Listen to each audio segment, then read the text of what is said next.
안녕하세요. 닥터 MBC 이유진입니다. 우리가 얼굴에서 노화를 가장 빨리 느끼는 부분이 눈 주변이라고 합니다.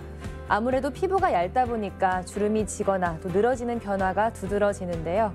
오늘 이 시간에는 군산 파티마 의원 조상곤 원장과 함께 눈 밑 주름과 다크서클에 대해 알아보겠습니다. 눈 밑에 지방, 많아도 적어도 걱정입니다. 눈 밑 지방 때문에 어둡고 피곤해 보여서 실제보다 나이 들어 보이는 원인이 되기도 하는데요.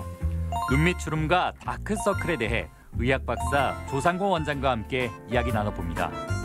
안녕하세요. 네, 안녕하세요. 이 눈 밑에 볼록 튀어나온 부분을 흔히 심술보라고 부르는데요. 네. 왜 그렇게 부르는 건가요? 심술구조 보이니까 심술보라고 이렇게 부르겠죠. 네, 그렇겠네요. 네. 우리 주위에 보면은 간혹 눈 밑에가 이렇게 볼록 나오신 분들이 계시죠. 네. 주로 나이 드신 분들 사이에서 많지만은 또 간혹 젊은 사람들에게도 이런 분들이 계시죠. 네네. 이렇게 눈 밑에가 볼록 나오면은 좀 인상도 사나워 보이고 다소 심술구조 보인다 해서 그냥 심술보, 심술주머니 이렇게 부르고 있는 것 같습니다. 네. 그럼 이런 노화가 생기기 때문에 심술보가 생기게 되는 건가요? 네, 그렇죠. 심술보가 생기는 원인은 한마디로 노화 때문에 생긴다고 할 수 있겠죠. 우리 눈 주위를 해부학적으로 보면은 이 부드러운 안구가 이 딱딱한 이 두개골에 이렇게 안에 들어있는 형태죠.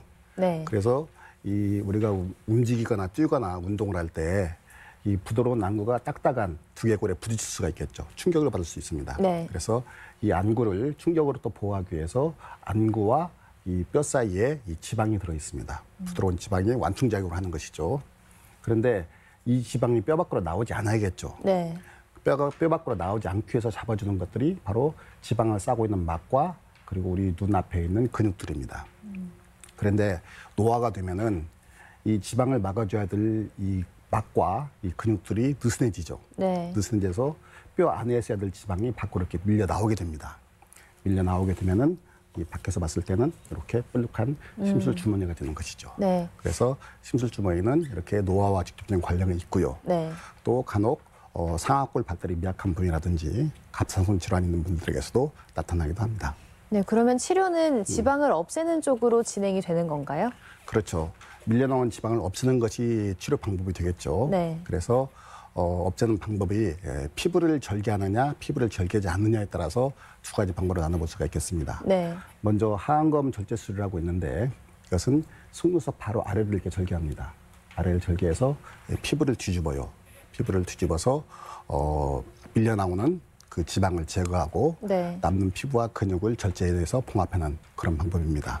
또 눈밑 지방 교정술이라고 있는데 이것은 피부를 절개하지 않고 눈을 이렇게 뒤집습니다. 눈을 뒤집으면 빨간 판이 있죠. 네. 빨간 판을 뭐 고상한 말로는 건판이라고 하는데 네. 이 건판을 절개합니다. 건판을 절개해서 절개하는 건판을 통해서 아까 밀려 나왔던 지방을 제거하는 방법입니다. 피부를 절제한다고 하셨는데 네. 특히 눈 밑 피부라고 하면 좀 겁도 날 것 같고요. 흉터나 붓기에 대해서도 우려가 될 것 같은데 어떤가요? 그렇죠. 절개하는 모든 수술에 대해서는 다분 흉터에 대해서 걱정하시고 붓기에 대해서 걱정하시죠. 네. 그래서 하안검 절제술을 하는 경우에는 한 이틀, 2, 3일, 이틀 정도는 부위가 심해집니다. 이때는 얼음 찜질이 바람직하겠고요. 네. 3일부터는 점차 부위가 줄어들기 시작해서 4일째는 실밥을 제거합니다. 그리고 한 일주일 정도 지나면은 화장을 할 수 있을 정도까지 부위가 많이 감소하게 됩니다. 네. 또 대개 3에서 6개월 정도 지나면은 이렇게 보시는 것처럼 거의 눈에 띄지 않을 만큼 흉터가 줄어들게 됩니다. 그래서 눈밑 하안검 절제술의 흉터에 대해서는 크게 걱정하지 않으셔도 되겠습니다. 네, 그런데 하안검 절제술을 받은 후에 오히려 눈꺼풀 안쪽에 붉은 살이 드러나서 뭐 보기가 싫다거나 또 눈이 시리다는 분들도 계시는데 네. 이런 건 부작용인가요? 그렇죠. 하안검 절제술에서 가끔 볼 수 있는 그런 부작용인데요. 네. 흔히들 표현하기를 뭐 눈이 까졌다 그렇게 네, 표현을 네. 많이 하죠. 뭐 이렇게 눈이 까지는 그런 원인은 우리가 수술할 때 눈 밑에 여기를 절개하죠. 여기를 절개하는데 피부를 너무 과도하게 절제해놨다거나 아니면은 밑에는 지방을 지나치게 많이 떼는 경우에도 이렇게 유반, 까지는 원인이 됩니다. 또 정상적으로 하더라도 이 절제한 선이 봉합한 이후에 이 아무는 과정에서 네. 일시적으로 피부가 수축되는 과정이 있습니다. 수축의 과도가 일어나도 이런 현상이 생길 수가 있습니다. 하지만 그 원인을 찾아서 적절하게 교정해주면은 쉽게 이런 문제는 해결이 되니까 큰 염려 안 하셔도 되겠습니다. 네, 이 하안검 절제술에 대해서 들어봤고요. 또 눈밑 지방 교정술에 대해서도 말씀을 해주셨는데 이 수술은 어떤 분들께 적합한가요? 네, 눈밑 지방 교정술은 피부를 절제하지 않는 방법이라고 하겠죠. 네. 또 난쪽에서 지방을 제거하는 방법이니까 네네. 피부를 절제하지 않으니까 일단 피부가 늘어지지 않은 분들에 적합하겠죠. 네. 그리고 이것은 또 눈 밑에 가끔 애교살이 예쁘게 있는 분들이 계세요. 네. 애교살을 꼭 살리고 싶은 분들, 그런 분들은 대개 눈밑 지방 교정술을 많이 합니다. 또 이것은 피부를 절제하지 않기 때문에 뭐 물론 흉터도 없을 뿐더러 부기도 아주 적습니다. 아주 네. 빨리 빠집니다. 그래서 뭐 직장 여성들이라든지 젊은 여성들 그런 분들이 주로 많이 하게 되겠고요.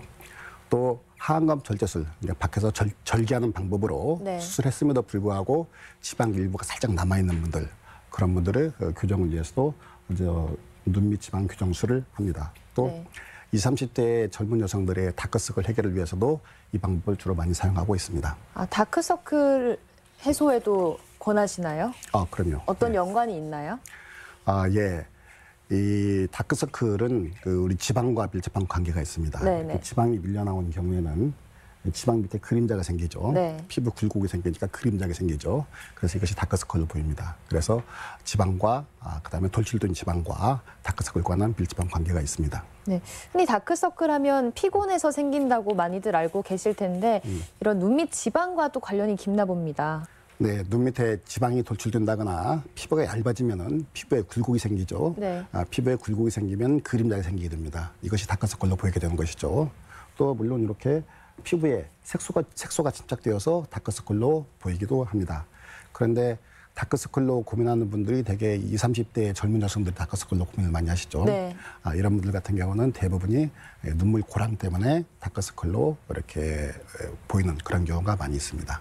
다양한 원인들이 있는데 그런 원인에 따라서 또 치료법이 달라져야겠네요. 그렇죠. 단순히 색소 침착에 의한 다크서클 같은 경우에는 네. 미백 치료라든지 아니면 레이더 토닝으로 호전될 수 있습니다. 그렇지만 대부분의 다크서클은 피부 굴곡에서 생기는 경우가 많이 있습니다. 네. 또 같이 나타나기도 하고요.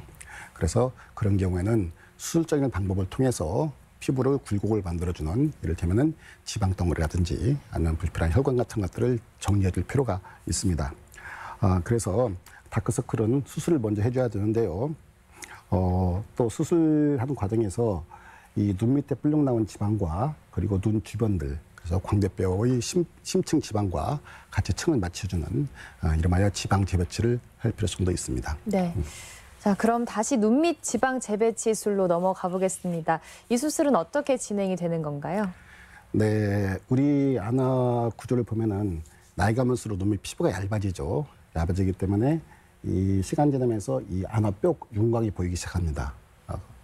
안아뼈 윤곽이 보이게 되죠. 네. 또 피부가 얇아지니까 또 지방의 윤곽이 보이게 되죠. 그래서 지방 윤곽과 이 안아뼈 골격 사이 윤곽 사이에 초정떨마로 작은 골이 생기는데 이것을 눈물 고랑이라고 합니다. 네. 지방 재배치라는 것은 눈 밑에 남아있는 지방을 눈물 고랑으로 이동시켜서 눈물 고랑을 채워주는 그런 수술 방법을 말합니다. 네. 그런데 대부분의 경우에서는 이 눈 밑에 있는 지방만 가지고는 눈물 고랑을 채워주기에 불충분한 경우가 많이 있습니다. 네. 그런 경우에는 다른 부에서 지방을 띄어서 이식해준다거나 아니면 간혹 필러를 사용해서 채우는 경우도 있습니다.